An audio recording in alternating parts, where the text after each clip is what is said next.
I'm done talking about a really fun, entertaining movie that you can go see in theaters. Now I'm going to talk about a really shitty movie that's really boring and bad that you can watch at home. God, I hope movie theaters don't go away.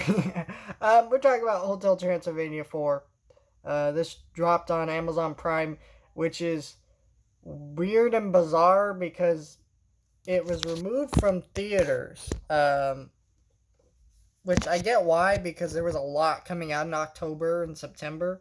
We had, and it would have had to compete with the Addams Family too, which is funny because I feel like Addams Family is the animated films are putting out is the lesser of this of the two franchises. When it comes to that or Hotel Transylvania, I would choose Hotel Transylvania, not because it's a good series, but if I had the option between just that and this, it's like yeah, I don't know. But this movie was delayed and it came out on Amazon Prime. Don't understand still why this wasn't put out in October. They put it out in January and it was bad.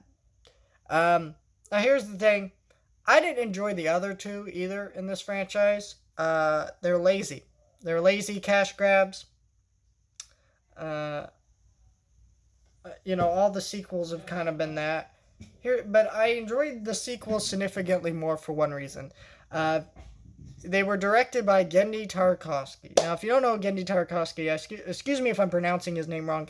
He has a very difficult name to pronounce. I believe it's actually Russian, his name. I'm not exactly sure on that. Correct me if I'm wrong. But he has a very difficult name to pronounce. So I apologize for pronouncing his name wrong, but when you have a name that hard to pronounce, it's like, oh. But he created Dexter's Lab, he created Samurai Jack, and, he directed all those Transylvania movies. And while those movies weren't good, the first three, they weren't good, that style and energy of those cartoons was put into that movie, and it occasionally had good jokes that made me laugh. Now, that does not remain true for this one. There was not a single moment I was laughed or was entertained by this movie at all. Those first three movies were bad because they were just not well written movies, and they were clearly aimed at kids, and they were trying to be cool, and they just weren't well written movies. But at least I could say, well, I laughed one or two times, so I could see why families enjoyed those movies. This one, I cannot see that. First, the main problem with this movie is, again, it does not make you laugh. The priority of this movie is to be a comedy, not a single joke that made me laugh. And you could say, well, it's for the kids. And I think kids will be entertained by it. But at the same time, it's like, shouldn't it be for both kids and adults? Considering kids and adults are going to watch this together as families, it's what's going to happen.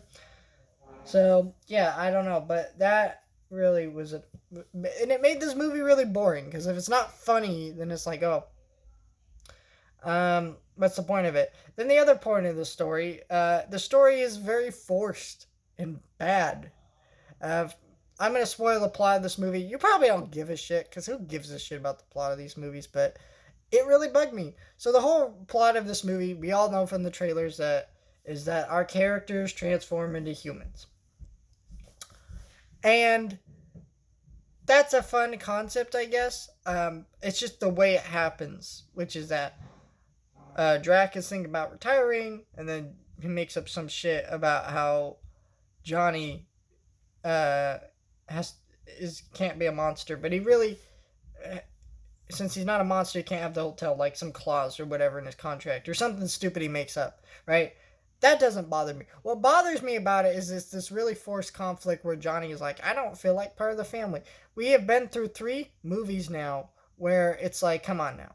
You are part of this family. Like, it's ridiculous, because the conflict comes out of something that, if it was going to be talked about, should have come in the second movie. We're talking about Drac accepts his grandson and his daughter, right? This is a conflict that has been resolved at this point. I don't know why this conflict is brought up in the 4th movie and continued on. I do like the idea of Drac retiring, giving him the whole tale. But I also wish there was another wrap up to this movie. See, I think how they could have done the human thing and it become natural to the story is our characters should have realized that they are that our main characters like Mavis and Drac, they're married to humans, and humans die faster than, well, monsters do. Like Mavis mentions in the first movie, she's 118. He's not going to live that long. He's going to die. And so the conflict should have been that at the end of the movie, all of our characters give up being monsters and they become humans. And there are no more monsters in this universe. That's what should have happened. It would have been a really great way to wrap up the story in a fourth movie that would have made sense, and it would have added to the franchise and not just wasted my time. The other issue I have with this movie, and I hate to bring this up, but Adam Sandler did not come back to voice Dracula in this movie, and he is very noticeably absent. Like, the voice actor replacement, he's a YouTuber, and he does a great job trying to be Dracula from the first movie, but he just isn't that character. And so, because he isn't that character, he continues to, you know, be. What I'm trying to say is, Drac is a very, because he's voiced by Adam Sandler, it's a very tough act to follow, and he just can't do it.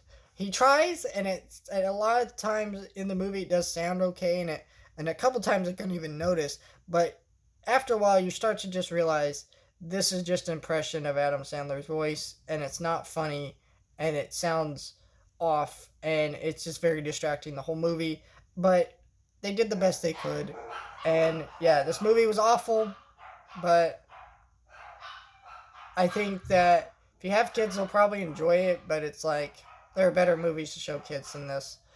And you'll probably get more enjoyment out of the better ones, too. So don't watch it. I don't recommend it. But it's on Amazon Prime. It's out. Yeah. That's kind of the reason I didn't review the other ones before this, is because A, I don't like those movies. I don't really want to rewatch them. But B, it's like, if I were to talk about them, what would really be there to get out of it? I mean, because the people who are going to watch those movies were going to watch it no matter what I say. But I thought you guys might want to hear my thoughts on this movie, so I talked about it. And I'm glad I don't have to talk about another one of these because the franchise is over now.